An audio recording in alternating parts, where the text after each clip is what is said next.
बिस्मिल्लाहिर्रहमानिर्रहीम। अस्सलाम वालेकुम डियर स्टूडेंट्स। जैसा कि आपको पता है कि 9th क्लास का केमिस्ट्री का पेपर होने वाला है, तो मैंने सोचा कि केमिस्ट्री के कुछ इंपॉर्टेंट क्वेश्चन बनाए जाएं जिसमें शॉर्ट क्वेश्चन भी हों, लॉन्ग क्वेश्चन भी हों, और इसके अलावा आपको इंशाल्लाह उसकी जो स्कीम है, जो पीयरिंग है, उसके बारे में भी बताया जाएगा। तो स्टूडेंट, आपने याद रखना है कि पहले पहले आपने तमाम चैप्टर्स की जो एक्सरसाइज है उसके एमसीक्यूज करने हैं सारे के सारे, और जो स्मार्ट सिलेबस के मुताबिक जो शॉर्ट क्वेश्चन आ रहे हैं किसमें, आपके बुक के अंदर एक्सरसाइज के अंदर, वो आपने हर हाल में सारे के सारे करने हैं। ठीक है। और यहाँ पर मैं कुछ आपको इसके अलावा इंपॉर्टेंट क्वेश्चन बताता हूँ। अगर आप लोग एक्सरसाइज अपनी जो है उसमें सारे क्वेश्चन जो एएलपी के मुताबिक है, स्मार्ट सिलेबस के मुताबिक है, वो कर जाते हैं और ये क्वेश्चन कर जाते हैं, तो आप 60 में से 60 नंबर आराम से ले सकते हैं। तो स्टूडेंट देखें, मोस्ट इंपॉर्टेंट यहाँ पर क्वेश्चन है, देखें, डिफाइन केमिस्ट्री, यानी कि आपने केमिस्ट्री की तारीफ करनी है। फिर है define matter and chemical properties of matter, आपने मादे की तारीफ करनी है और जो मादे की कीमियाई खसूसियात है उसके बारे में भी बताना है। नेक्स्ट है define element and give example, element की तारीफ करनी है और उसकी मिसाल देनी है।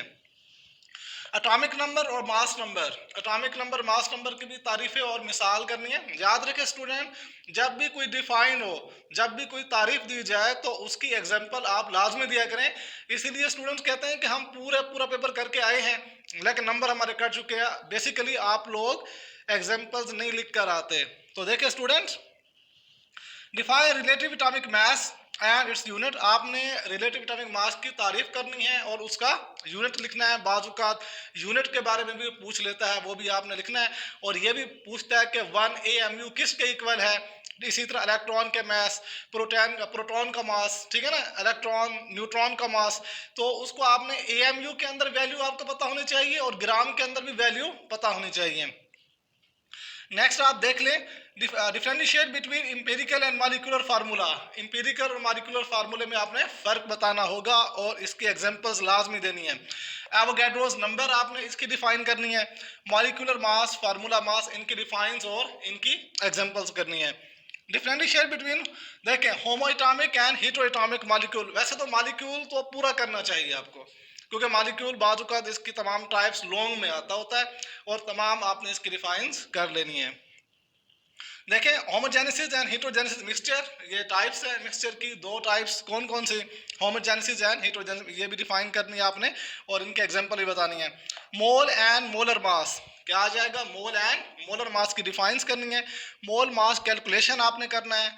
उसके बाद जो आपके चैप्टर नंबर 1 में एग्जांपल्स ठहरी हुई है, एग्जाम में एग्जांपल्स भी आती होती है। देखें स्टूडेंट, 1.1, 1.2, 1.3, 1.4, 1.5 एंड 1.6, ये 6 की 6 एग्जांपल्स आप लोगों ने करके जानी है, इसमें से एक एग्जांपल लाजमी आएगी। तो लॉन्ग क्वेश्चन आप देखें, इसमें मोस्ट इंपोर्टेंट लॉन्ग क्वेश्चन जो ठहरा हुआ है, differentiate between compound and mixture, आपने कंपाउंड और मिक्सचर में क्या लिखना है, फर्क लिखना है। नेक्स्ट लॉन्ग देखें, एक्सप्लेन डिफरेंट ब्रांचेस, वैसे आप ब्रांचेस पूरी कर लें, आपको वो 4 ब्रांचेस के बारे में पूछ सकता है, 5 के बारे में पूछ सकता है। उसके बाद है define molecule and its types, molecule की तारीफ आ सकती है और उसकी जो किस्में हैं वो सारी की सारी आपको बतानी पड़ेंगी।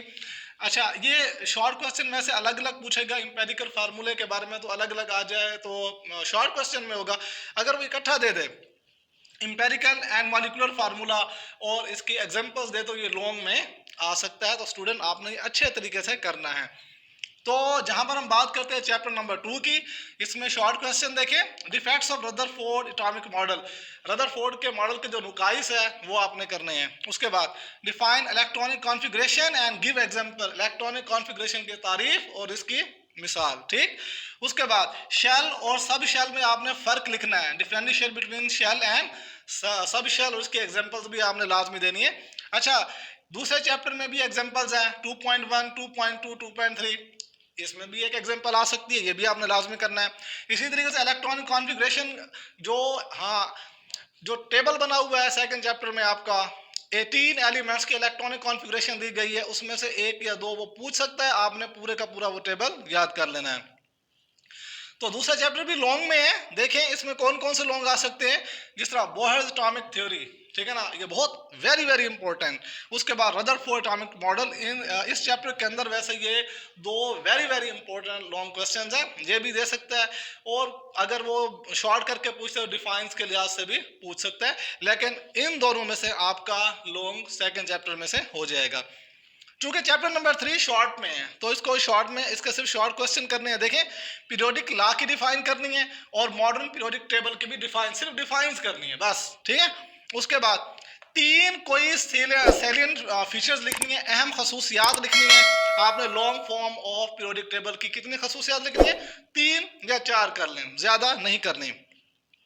उसके बाद देखें डिफरेंशिएट पीरियड, देखिए period and group, period and group के डिफाइंस कर लें, और ये आपको इसके बारे में पता होना चाहिए, इसकी एग्जांपल भी आप दे देना। अच्छा, differentiate between atomic size and atomic radius, आपने एटॉमिक साइज और एटॉमिक रेडियस की डिफाइन करनी है, और ये भी आपको पता होना चाहिए जो एटॉमिक साइज होता है उसका जो रुझान है पीरियड में क्या होता है और ग्रुप में क्या होता है, ये भी आपने बताना होगा। अच्छा, ये डिफाइंस है, मैंने इकट्ठे लिख दिया है, ये चारों के चारों डिफाइन करनी है, ये लाजमी पूछेगा। और इसके अलावा आपको ये मैं पहले बता दूं आपको किसकी डिफाइन, शील्डिंग इफेक्ट की, आयोनाइजेशन एनर्जी की, इलेक्ट्रॉनिक कॉन्फ़िगरेशन की और इलेक्ट्रोनेगेटिविटी की, इनकी तारीफें पहले करनी है। जब डिफाइन हो जाए तो आपको ये पता होना चाहिए कि ग्रुप में इसका रुझान क्या होते हैं, बढ़ते हैं कम होते हैं, इसका साइज के साथ क्या होता है, या पीरियड में इसका रुझान क्या है, ये चीज़ें आपको, वो अगर ये नहीं पूछेगा ना, वो पूछ लेगा आयोनाइजेशन एनर्जी जो है ना, इसका ग्रुप में आप रुझान बताएं या पीरियड में आप इसका रुझान बताएं, तो आपने ये लाजमी करना है। स्टूडेंट, चूंकि ये चैप्टर नंबर 3 शॉर्ट में है इसलिए इसके कोई लॉन्ग क्वेश्चन नहीं है, तो आपने सिर्फ शॉर्ट क्वेश्चन यही कर लेने हैं। तो चैप्टर नंबर 4 देखें, ये भी आपका लॉन्ग में चैप्टर है। Define chemical bond, chemical bond की तारीफ कर लो। अच्छा, single double triple covalent bond की तारीफें और उसकी मिसालें पहले ही मैंने आपको कहा है, जो भी तारीफ आप लिखेंगे उसके एग्जाम्पल लाजमी लिखेंगे। उसके बाद डिफाइन करना है polar and non polar covalent bond, polar चीज़ें क्या होती है, नॉन पोलर कौन सी होती है, और वैल्यू जिस तरह 1.7 है तो इलेक्ट्रोनेगेटिविटी में जो डिफरेंस है इससे, यानी कि 1.7 से ज़्यादा डिफरेंस होगा तो वो आयोनिक होगा, कम होगा तो कोवलेंट, ये भी आपने लाजमी याद रखना है। नेक्स्ट आप देख लें स्टूडेंट, पोलर नॉन पोलर बता दिया आपको। Define metallic bond, metallic bond के बारे में आपने बताना होगा। डिफाइन इंटरमॉलिक्यूलर फोर्स, ये क्वेश्चन आता होता है इंटरमॉलिक्यूलर फोर्स के बारे में। फिर डिफाइन डाइपोल डाइपोल इंट्रैक्शन, इसको भी शॉर्ट में लिख लेना है, डाइपोल डाइपोल इंट्रैक्शन इसकी एग्जांपल कर लेनी है।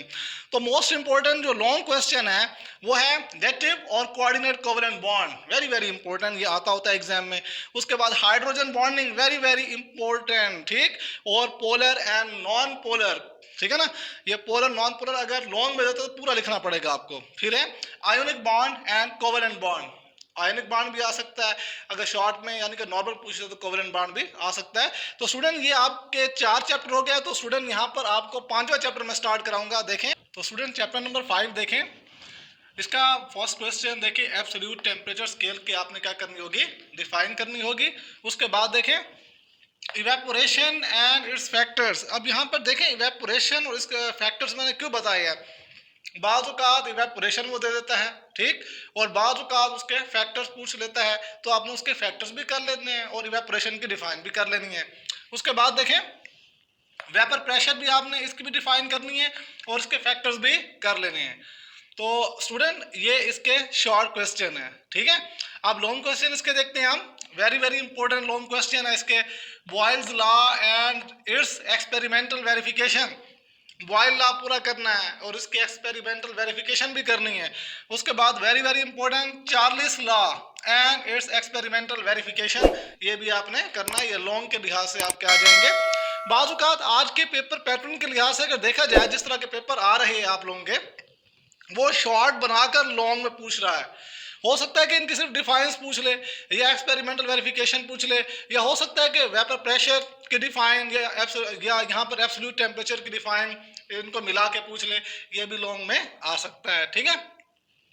तो स्टूडेंट देखें इसकी एग्जांपल्स लाजमी करनी है। एग्जांपल 5.1, 5.2, 5.3, 5.4 ये एग्जांपल्स आपने करनी है उसके बाद न्यूमेरिकल्स, याद रखें कि न्यूमेरिकल लॉन्ग क्वेश्चन के साथ आ सकता है, शॉर्ट क्वेश्चन के साथ भी आ सकता है, तो आपने न्यूमेरिकल भी लाजमी करने हैं स्टूडेंट्स। तो देखें न्यूमेरिकल्स 2 से 5 पहले करने हैं, फिर 7 से 9 यानी कि दूसरा, तीसरा, चौथा और पांचवा, फिर यहाँ से 7वां, 8वां और 9वां। अब यहाँ पर मैंने आपको फर्स्ट चैप्टर के न्यूमेरिकल नहीं बताए थे, तो मैं आपको यहाँ पर बता रहा हूँ। फर्स्ट चैप्टर के जो न्यूमेरिकल करने हैं वो 1, 3, 4, 6, 7 और 9 इनमें से कोई भी आ सकता है। तो ये आपने सारे के सारे न्यूमेरिकल्स अटेम्प्ट करने हैं। तो स्टूडेंट ये हो गया चैप्टर नंबर 5। अब हम करते हैं चैप्टर नंबर 6। मैंने चैप्टर नंबर 6 की जो डिफाइंस है वो मैंने इकट्ठी लिख दी है, क्योंकि आजकल जो पेपर आ रहा है तो उसमें डिफाइंस के लिहाज से पूछ रहा है, 2 डिफाइंस को मिला के लॉन्ग क्वेश्चन पूछ रहा है। तो इस वजह से इनमें से हो सकता है कि लॉन्ग भी बन सकता है, ठीक है, और अलग भी मैंने लॉन्ग इसके बताए हुए हैं। आप देखें जरा, सोल्यूशन की तारीफ करनी है, सोल्यूट और सॉल्वेंट की भी तारीफ करनी है, ठीक। सैचुरेटेड और अनसैचुरेटेड जो सॉल्यूशंस हैं इनके भी आपने डिफाइन पहले डिफाइंस बता रहा हूं, ठीक। एक्वस सॉल्यूशन, ठीक, super saturated solution, dilution of solution और सोल्युबिलिटी, इन सब के आपने पहले डिफाइंस कर लेनी है, ठीक। जब डिफाइंस हो जाए फिर उसके बाद आपने ये क्या आ जाएंगी, कैलकुलेशंस आ जाएंगी, जिस तरह mass to mass calculation, mass to volume, volume to mass, volume to volume, इसमें से एक लाजमी आपका आएगा। तो अब यहाँ पर देखें, अब यहाँ पर एग्जाम्पल जो आपकी इस चैप्टर के अंदर है 6.2 और 6.3 है। कौन सी है? 6.2 और 6.3। इसके भी 2 न्यूमेरिकल आपने करने हैं, दूसरा और छठा। लॉन्ग क्वेश्चन जो इंपॉर्टेंट है, मैंने पहले भी आपको बताया है, इन डिफाइंस के अंदर 2 डिफाइंस को मिलाकर भी वो लॉन्ग पूछ सकता है, लेकिन जो इंपॉर्टेंट है वो मैंने अलग करके आपको बताया है। सुपर सैचुरेटेड सॉल्यूशन और dilution of solution, very very important, ये लॉन्ग में आ सकते हैं। उसके बाद molarity and preparation of molar solution, molarity भी करनी है आपने, और मोलर सॉल्यूशन कैसे तैयार किया जाता है ये भी आपने तैयार करना होगा। तो चलते हैं चैप्टर नंबर 7 की तरफ। तो स्टूडेंट जरा गौर करेंगे, इसमें आपने क्या करना होगा, ऑक्सीडेशन एंड रिडक्शन रिएक्शंस। अब यहाँ पर ऑक्सीडेशन और रिडक्शन रिएक्शन की डिफाइंस 2 तरह से आई हुई है, एक हाइड्रोजन ऑक्सीजन की बुनियाद पर और दूसरा इलेक्ट्रॉन की बुनियाद पर, ठीक। तो आपने सारी डिफाइंस कर लेनी है, वो पूछ सकता है। उसके बाद ऑक्सीडेशन स्टेट की आपने तारीफ लिखनी है। Oxidising and reducing agents, very very important defines ये आ सकती है। Weak and strong electrolyte and non electrolyte, इनकी भी आपने डिफाइंस करनी है। अच्छा, कुरेयन एंड प्रिवेंशन, प्रिवेंशन में एक पूछ सकता है, कुरेयन की डिफाइन करो और एक प्रिवेंशन बताओ, या सिर्फ प्रिवेंशन, एक कोई भी डिफाइन पूछ सकता है। इलेक्ट्रोप्लेटिंग की डिफाइन करनी है, इसकी एग्जांपल्स है 7.1, 7.2 और 7.3, ये एग्जांपल लाजमी करनी है। अच्छा, उसके बाद डिफाइन इलेक्ट्रोलाइटिक सेल की डिफाइन, फिर इलेक्ट्रोलाइट क्या होता है इसकी भी आपने डिफाइन करनी है, ये भी लॉन्ग के लिहाज से चैप्टर है। तो देखें, असाइनिंग ऑक्सीडेशन स्टेट, ऑक्सीडेशन के नंबर के तफवीज़ के कवायद जो ठहरे हुए हैं कि किस तरीके से ऑक्सीडेशन नंबर हम निकालते हैं मुख्तलिफ एलिमेंट्स के, वो भी आपने करना, ये लॉन्ग के लिहाज से पूछ सकता है। कुरेयन एंड इट्स प्रिवेंशन, ये मैंने ऊपर ही बताया, ये लॉन्ग के लिहाज से।